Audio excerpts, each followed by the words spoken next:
Hello there. This poll of British Muslims must be a complete outlier.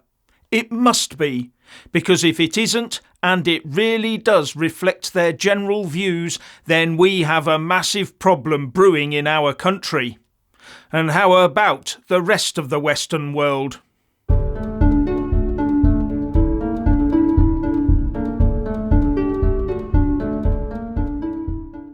Six months after the atrocity-filled Hamas attack on Israel, JL Partners, together with Number Cruncher Politics UK, polled a representative sample of British Muslims for the counter-extremist think tank, the Henry Jackson Society.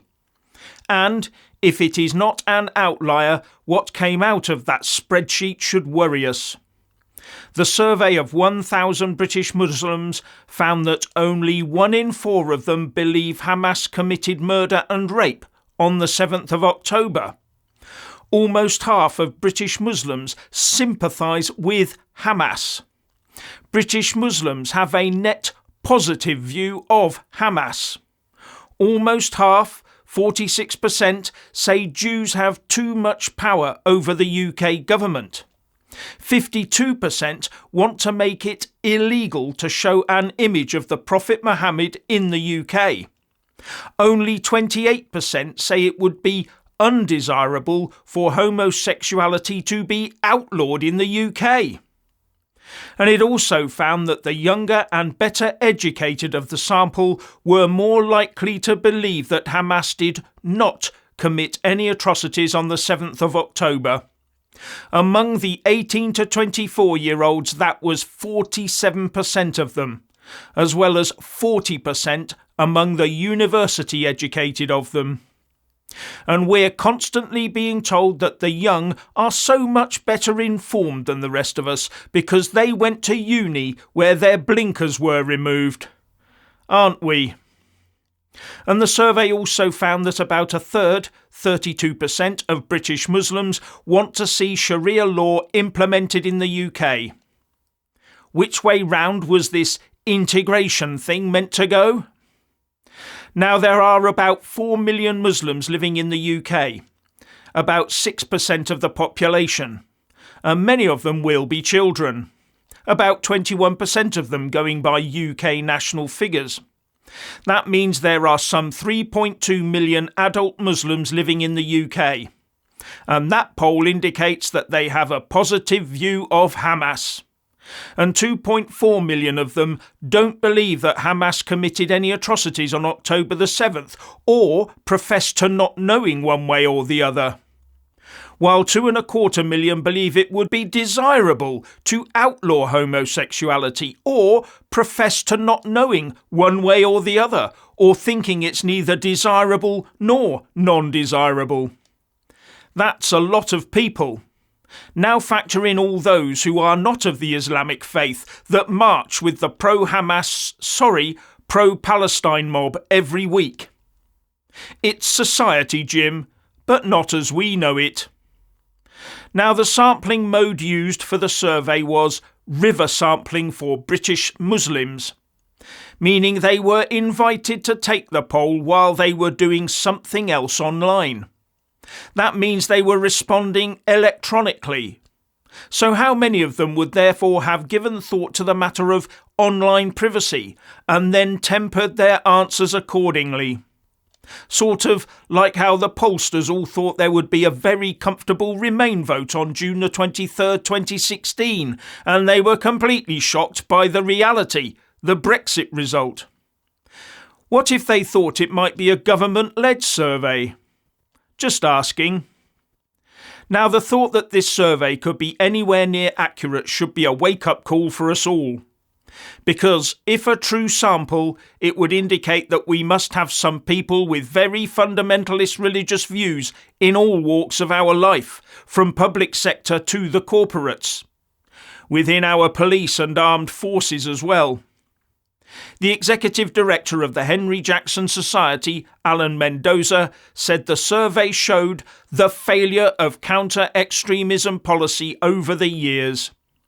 And he went on to say, What is probably going wrong is an unwillingness to tackle this kind of extremism for fear of being labelled Islamophobic or racist. There is a reluctance to call it out in the same way that people are very happy to call out far-right extremism. The government needs to find a way of supporting and strengthening the voice of moderate Muslims and drive the extremist narrative to the sidelines. We haven't even got the Globes to shut down the weekly marches that call for the destruction of Israel and genocide against the Jews. And then there's our prisons. We have been turning a blind eye to forced religious conversion to Islam inside our prisons for years. Here's a quote from The Independent from back in October 2013. British prisoners are increasingly being forced to convert to Islam by their fellow inmates, the Prison Officers Union has warned. Muslim gangs are growing in power and influence among prisoners, and there are concerns that they are targeting vulnerable new arrivals, making prisons a breeding ground for extremism. That's over a decade old. And now, that decade later, a report comes out telling us that it is continuing apace. The Bloom Review, by the government-appointed independent faith advisor Colin Bloom, says that prisoners in jails across Britain are being converted to Islam by Muslim inmates and then provided with protection after converting. And the conversion process is achieved by placing a copy of the Quran on an inmate's bed, and then they are given the choice of convert or get hurt. And the use of hot oil to reinforce the message also seems prevalent. The Bloom report also says that the Muslim male prisoner population in London prisons is reportedly almost 30%, which is considerably higher than the 15% in the general London population, as recorded in the 2021 census. With the Mail reporting earlier last month, Jonathan Hall KC, the government's independent reviewer of terrorism legislation, described Muslim gangs as a deep-seated phenomenon in jails.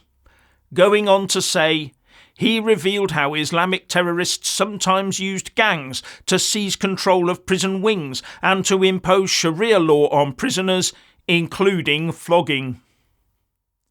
So something that should have been nipped in the bud and dealt with a decade or more ago has been allowed to fester and grow into an enormous poisonous gorse bush.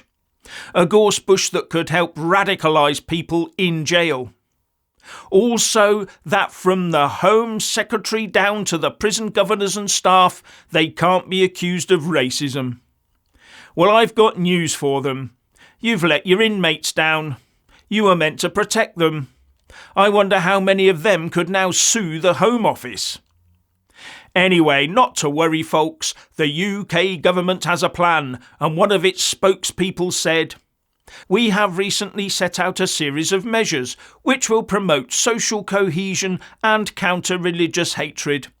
Our plan will tackle division in our communities and ensure that we are protecting our democratic freedoms across the country."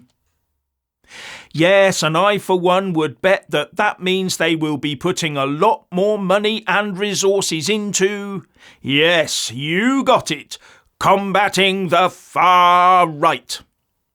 Because as far as the UK establishment is concerned, you are either peaceful or far right.